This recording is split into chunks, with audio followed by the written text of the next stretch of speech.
Central university তুমি এই রুটিনটা ভালো মতো ফলো করতে পারো, ইনশাল্লাহ তোমার চান্স হয়ে যাবে। কারণ এই রুটিনটা আমরা এমন ভাবে তৈরি করছি যাতে তুমি 3 বার খুব ভালো মতো অনায়াসে রিভিশন দিতে পারো। আসসালামু আলাইকুম। ঢাকা সেন্ট্রাল ইউনিভার্সিটির কিন্তু আর মাত্র 30 দিনের মতো সময় বাকি আছে, কারণ নেক্সট মাসের মাঝখানের দিকে অর্থাৎ এরকম 15 থেকে 20 তারিখের মধ্যেই কিন্তু এক্সামটা হয়ে যাবে এবং এই সপ্তাহে কিন্তু সার্কুলার দিয়ে দিবে। তো ঢাকা সেন্ট্রাল ইউনিভার্সিটির জন্য আমরা কিভাবে প্রিপারেশন নিব আগামী যে 30টা দিন আছে সেটাই আজকের ভিডিওতে আলোচনা করবো।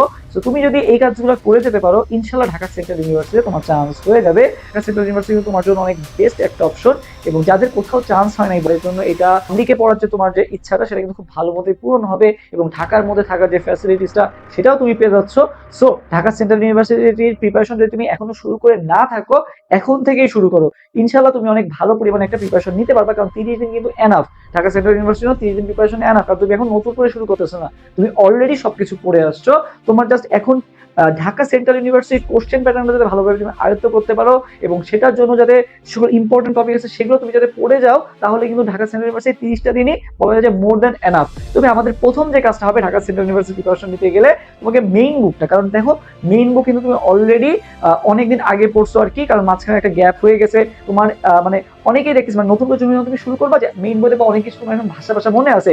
সো তুমি যেহেতু মেইন বই অনেকবার পড়ছো, তোমার কিন্তু এখন পড়তে কিন্তু খুব একটা টাইম লাগবে না। সো মেইন বুকের জিনিসপাতিগুলো আবার আর কি একটু চোখ বুলানো শুরু করো আর কি, ঠিক আছে? সো মেইন তোমার ফার্স্ট যে কাজটা হবে ভাইয়া, মেইন বুকটার দিকে আবার ফেরত যাওয়া আর কি, ঠিক আছে?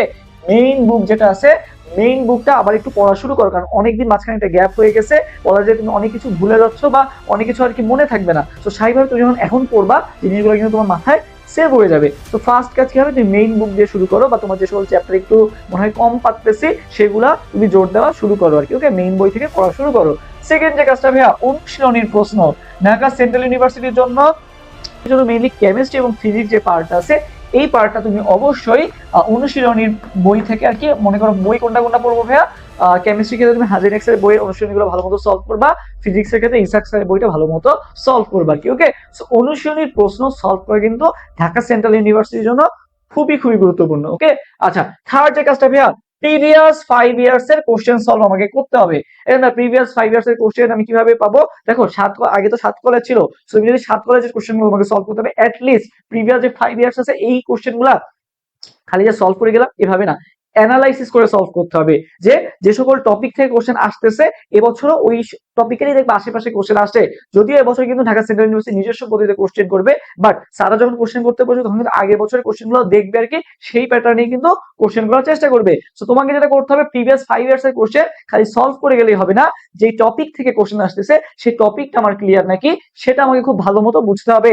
পাশাপাশি দেখো আমাদের যেটা করতে হবে ভাইয়া, এই যে ঢাকা সেন্ট্রাল ইউনিভার্সিটি কোশ্চেন প্যাটার্নটা কেমন বা আমি কিভাবে পড়বো, সো এই জন্যই কিন্তু দেখো তোমাকে এখন যেটা করতে হবে, তোমাকে যদি রুটিন দেখাই, এই রুটিনটা তুমি যদি ফলো করতে পারো, ঢাকা সেন্ট্রাল ইউনিভার্সিটি তুমি এই রুটিনটা ভালো মতো ফলো করতে পারো, ইনশাল্লাহ তোমার চান্স হয়ে যাবে। কারণ এই রুটিনটা আমরা এমন ভাবে তৈরি করছি যাতে তুমি 3 বার খুব ভালো মতো অনায়াসে রিভিশন দিতে পারো। সো দেখো এই যে 15 তারিখে তুমি যদি শুরু করো, ফার্স্টে তুমি ফিজিক্স ফার্স্ট পেপারটা ভালো মতো শেষ করবা, দেন 17 তারিখ কেমিস্ট্রি ফার্স্ট পেপারটা শেষ করলা, 19 মে বোটানি, তারপরে 21 মে ম্যাথ, 23 মে ফিজিক্স সেকেন্ড পেপার, 25 মে কেমিস্ট্রি সেকেন্ড, 1 জুন জুওলজি এবং 3 জুন ম্যাথ সেকেন্ড। এভাবে তুমি যদি পড়ো তাহলে দেখো 3 তারিখের মধ্যে কিন্তু তোমার একবার বইটা শেষ হয়ে যাচ্ছে আর কি, ওকে? সো এটা হচ্ছে আমাদের মেইনলি এক্সাম রুটিন আর কি, আমাদের ডিসিইউ ব্যাচ যেটা আছে, আইসিইউ ব্যাচ, এটা আর কি এক্সাম রুটিন। সো এই তুমি যদি এক্সাম দিতে চাও বা নিজেকে যাচাই করতে চাও, তুমি ফার্স্টে ফিজিক্স ফার্স্ট পেপারটা পড়লা, ঠিক আছে? ফিজিক্স ফার্স্ট পেপারটা পড়া শেষ হয়ে গেলে তারপর তুমি আমাদের এখানে এক্সাম দিলা আর কি, ওকে? এরপর দেখো তুমি কেমিস্ট্রি ফার্স্ট পেপারটা পড়লা, তারপরে কেমিস্ট্রি ফার্স্ট পেপারটার এক্সাম দিলা, এরপর তুমি বোটানি পড়লা, বোটানির এক্সামটা দিলা। এভাবে আর কি তুমি যদি একবার শেষ করতে পারো, তুমি অনেক ভালো মতো একটা রিভিশন দিতে পারবা আর কি। তোমাদের এক্সাম সিস্টেমটা যদি একটু দেখাই, যে মনে করো ফর এক্সাম্পল এটা হচ্ছে বোটানি এক্সাম আর কি। সো বোটানি মনে করো তুমি এখানে অ্যান্সার দাগালা আর কি, যেভাবে দাগালে তুমি হচ্ছে এখানে টাইম উঠতেছে আর কি, তোমার 33 মিনিট 48 সেকেন্ড বাকি আছে, সো টাইমও দেখাচ্ছে। তো তুমি মনে করো অ্যান্সার দিয়ে তুমি হচ্ছে সাবমিট করে দিলা, ওকে? সো জমা দিলে আর কি, জমা দিলা তুমি।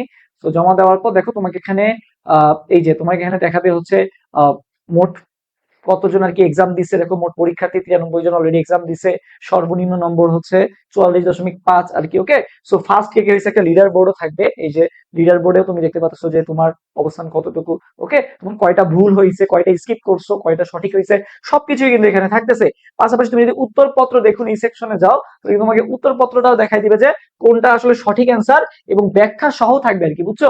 যে যেমন এখানে দেখো যে নিচের কোনটি অ্যামাইনো অ্যাসিড নির্দেশ করেন আর কি, তো এখানে দেওয়া আছে। পাশাপাশি তুমি যদি ব্যাখ্যা এই অপশনটা চাপ দাও, ব্যাখ্যার অপশনটা চাপ দাও, দেখবে এখানে ব্যাখ্যাও চলে আসছে আর কি, ওকে। এই যে ব্যাখ্যাও দেখার সুযোগ আছে আর কি, ওকে। এই যে ব্যাখ্যা দেখাই, এই দেখো, এই যেখানে এই যে ব্যাখ্যা খুব সুন্দর মতো দিয়েছে, অ্যান্টিকোডন কোথায় অবস্থিত, টিআরএনএ। সো এই দেখো এখানে খুব সুন্দর মতো এটা অ্যান্সার কেন হবে সেটার ব্যাখ্যাও কিন্তু দেওয়া আছে, এভাবে প্রতিটা কোশ্চেনের ব্যাখ্যা দেওয়া আছে, ওকে। তো তুমি কিন্তু এভাবে খুব ইজিলি এক্সাম গুলো দিয়ে দিতে পারতেছো এই রুটিন তুমি যদি ফলো করো। এরপরে যে কাজটা আমাদের সেটা হচ্ছে ওয়ার্ক অন ইউরসেলফ। এটা কি ভাইয়া? ওয়ার্ক অন ইউরসেলফ হচ্ছে যে তুমি অলরেডি অনেকগুলো এক্সাম দিয়ে আসছো, কি কি ভুল হয়েছে এগুলো কিন্তু তুমি জানো, যে তুমি হয়তো টাইম ম্যানেজমেন্ট তোমার ঠিক ছিল না, বা হয়তো তোমার পড়াশোনা একটু গ্যাপ ছিল, বা হচ্ছে প্র্যাকটিসের একটা অভাব ছিল, বা তুমি আসলে বুঝতেই পারো না যে আসলে কিভাবে কি পড়তে হবে না হবে, এই জিনিসগুলো হয়তো তুমি বুঝতে পারো নাই। So, এই যে তোমার এক একজনের প্রবলেম আসলে এক্ষেত্রে এক এক রকম হবে। So, তোমাকে যেটা করতে হবে, তোমার যে প্রবলেমটা সেই প্রবলেমটা আইডেন্টিফাই করতে হবে। So, তুমি যদি আইডেন্টিফাই করতে না পারো, আমাদের সাথে কথা বলতে পারো, আমাদের যে মেন্টরশিপ সাপোর্ট আছে সেটা তুমি নিতে পারো ফ্রিতেই সম্পূর্ণ, ওকে। ভাই আমি এই প্রবলেম ফেস করতেছি, আমি এটা থেকে কিভাবে আর কি বের হতে পারবো। সো তোমরা যারা যার যে প্রবলেম আছে আমাদের সাথে তোমরা শেয়ার করতে পারো আর কি, ওকে। ইনশাআল্লাহ তোমরা সমাধান পেয়ে যাবা। সো এই যে কাজটা করতে হবে, ওয়ার্ক অন ইউরসেলফ, নিজের উপর ইনভেস্ট করতে হবে বা নিজেকে ডেভেলপের জন্য সময় দিতে হবে আর কি। যেমন এই জায়গাটা সমস্যা আছে, আমি এটাকে ডেভেলপ করতে হবে আমার, না হলে কিন্তু আবার সে আগের মতো যে ভুলগুলো করে আসছো সেগুলো কিন্তু আবার পুনরাবৃত্তি হবে। সো তোমাকে কি করতে হবে, নিজের ভুলগুলো সংশোধন করতে হবে। এরপর সবচেয়ে গুরুত্বপূর্ণ যেটা সেটা হচ্ছে practice. Practice makes a man perfect. তুমি যত বেশি কোশ্চেন সলভ করবা, যত বেশি আর কি এক্সাম দিবা, তোমার আর কি চান্স পাওয়ার পসিবিলিটি তত কি হয়ে যাবে বলতো, বেড়ে যাবে। সো যত প্র্যাকটিস করবা তত চান্স পাওয়ার পসিবিলিটি বাড়বে। তবে আমি প্র্যাকটিস কিভাবে করব, তুমি হচ্ছে একদিন মনে করো একটা চ্যাপ্টার পড়লা বা একটা বই শেষ করলা, শেষ করার পর তুমি হচ্ছে তোমার কাছে যে গাইড আছে সেখান থেকে তুমি ঢাবি জাবি কোশ্চেন সলভ করবা, পাশাপাশি ডিসি কোশ্চেন তো সলভ করবা, পাশাপাশি ডিইউ আর ইউ জেইউ এই তিনটার কোশ্চেন অবশ্যই সলভ করবা আর কি, ওকে।